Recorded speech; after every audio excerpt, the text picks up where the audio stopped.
Welcome to Coffee and Big Questions, brought to you by the Home Team Behavioural Sciences Centre.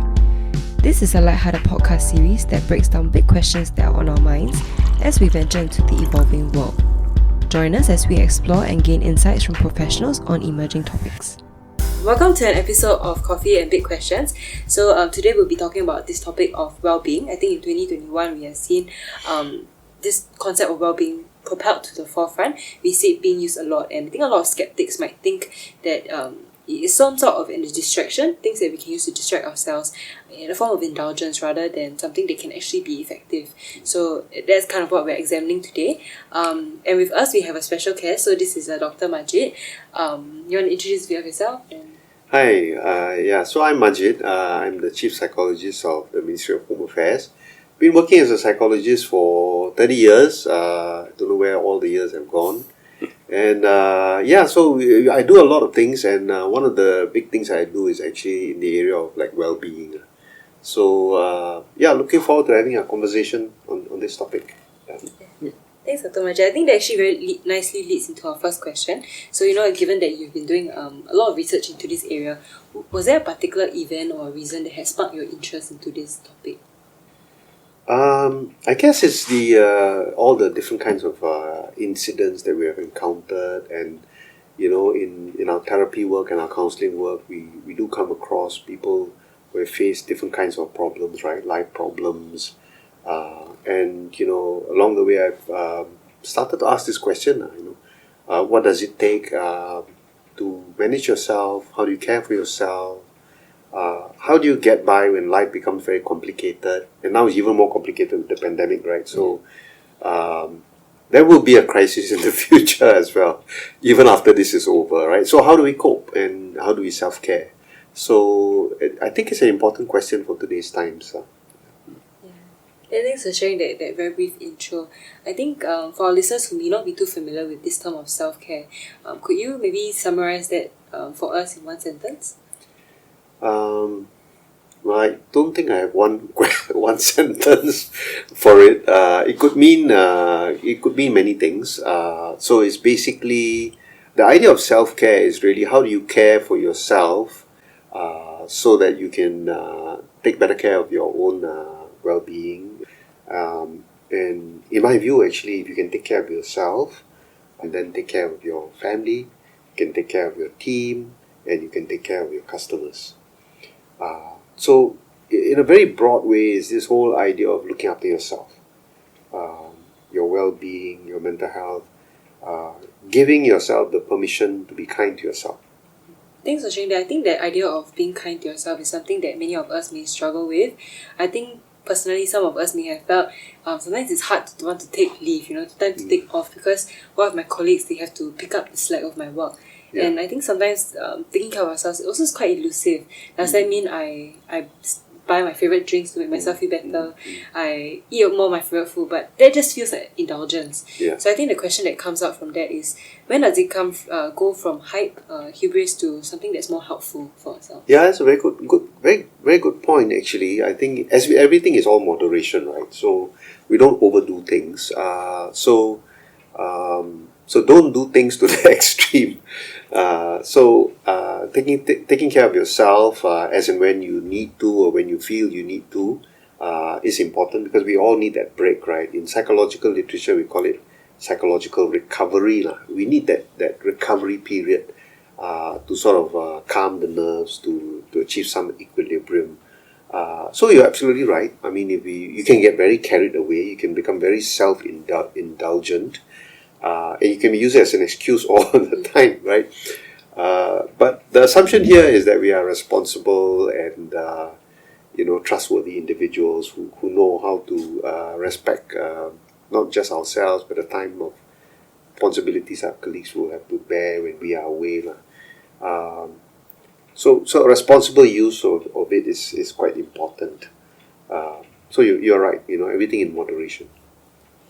Thanks for sharing that. I think the idea of moderation is a simple idea, but something that we can really take and try to understand for ourselves what that means. I think that also then leads me to the question, for yourself, I understand you're very busy, you have a lot of commitments, being TSI director and also lecturing and giving seminars all the time.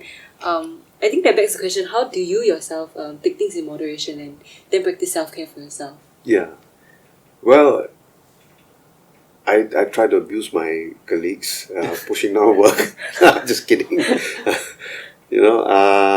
I love my music, so I play my music, and it takes me to a new place, a new world, just to sort of be in that space for a while before I come back and do my work.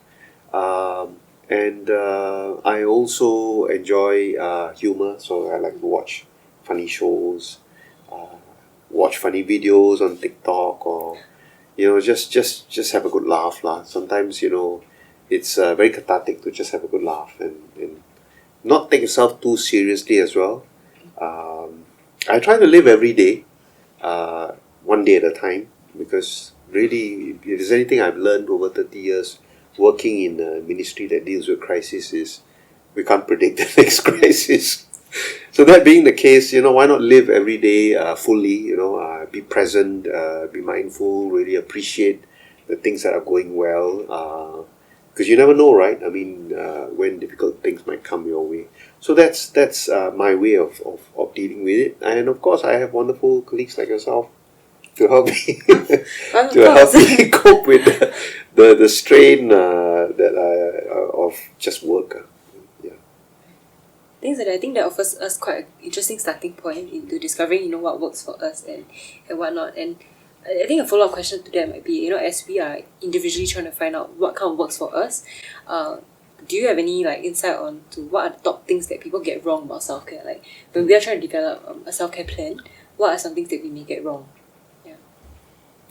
Yeah, that's a great question. Well, two things. I think firstly, what we know about stress and coping is that it's a very individual thing, right? So there's a very famous author called Robert Sapolsky, who wrote a book called Why Zebras Don't Get Ulcer. But one of the messages he says that is that you got to figure out what works for you, because it may not be the same for your sister, your brother, your colleague, your boss. So finding out what works for you, and then keep doing it. But also be open to trying new things as well. Don't just do that one thing. Yeah, I think actually that brings us really to our last question. As we given everything that has been said and can be said about self-care, what is actually the most important thing that you would like to impart on others? About this topic. I would say that sometimes we take ourselves too seriously, and in a very stressed Singaporean lifestyle and living, right? We're always chasing that dream, and we're very angsty and unhappy when that doesn't happen, But at the end of the day, there's only one, leader, one CEO, one commissioner of police, one prime. So there's always going to be that, just like one person.